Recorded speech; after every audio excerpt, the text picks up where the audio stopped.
So, it is no news today, and a lot of people agree with this phenomenon where they say that humans, that we are also animals. But have you asked yourself one question? Are we truly animals? Are we truly animals? Because a lot of people don't understand where this saying is coming from.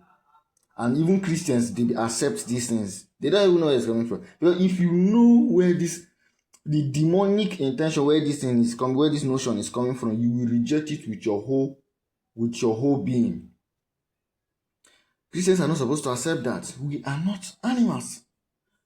Okay, I will tell you where this notion comes from. But first, have you ever seen in the Bible? I'm talking from Christians now who believe this. Have you ever seen in the Bible where the Bible has always grouped and said that sheep, goats, dogs, and we humans, we are related?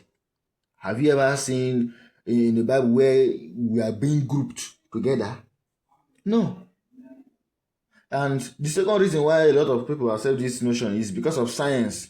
They say that since we are living things and animals are living things, and then there are some characteristics of living things: respiration, excretion, locomotion, and things like that. So since we do these things and animals do them also, that means we are all animals. In fact, it remains small.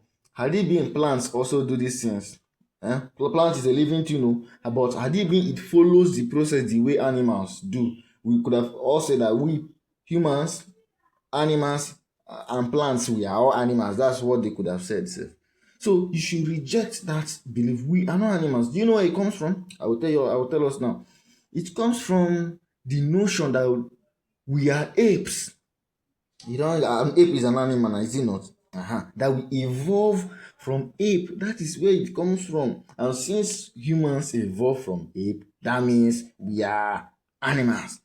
Animals who have been passing through the evolutionary timeline from single-celled organism living in the water to a fish, then to an amphibian, to a mammal, and then primates, which is ape, and then humans.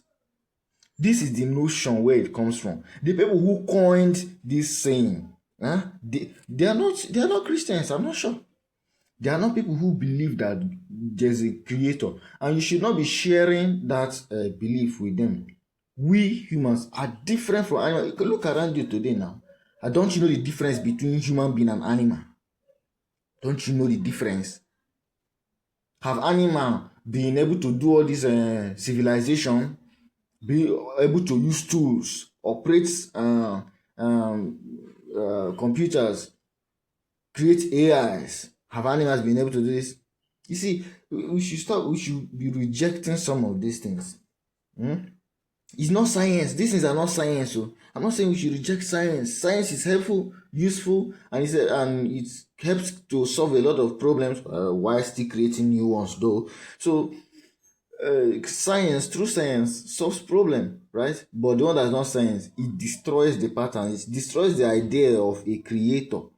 And this is the fight that the devil has always been wanting to do. Discredit God and deny his existence. You understand? And then he continues to create chaos in the world. And when people understand that, oh, it's like there's no creator. So if there's no creator, we don't have a purpose here. And if we don't have a purpose here, that means we can do or live anyhow we like. It doesn't matter. You see, that is the whole idea. And when you do whatever matters, there's no plan. You feel like anybody can do whatever. And then you do whatever. What happens? Chaos. And the world collapses. That's the plan. So, in conclusion, humans are not, never, can never, and are not related to animals. The only relationship that we have with animals is common creator, not common ancestor. We don't have common ancestor with ape, with dog. Nope. They say we share 95% of DNA with apes, and so that makes us to share a common ancestor. No. We also share about 50% of DNA with banana. That mean, it doesn't mean that we are banana. It all shows a signature that shows the creative handwork, the creative might of God. It's just like a builder who uses his equipment for different, jobs, and his signatures are all over there to know that yes, there's just one person who creates everything. Common creator, because man is made in the likeness of God. Not we are not made in likeness of animal. He spoke to the earth, bring forth different kind of living things. Right? You have you have the dogs, elephants, cattle, and thereabouts. But when it comes to man, how did he make man? You know the story better than I do. So that we even created in the same way, the same aspect? No. So the saying and the thought that we are animals is fake, lie, deception, deceit, and we, most of all, Christians should not be the ones that are accepting this thing. It's not science. You think it's science. It is not. It is not. It's false to discredit God. And if you're a Christian, throw that belief away. Throw it away. You are not animals. You are a human being made in the image and likeness of God. And that's why we are as wise as we are today. We are going to the moon. We are creating tools, doing exploits. We are not animals.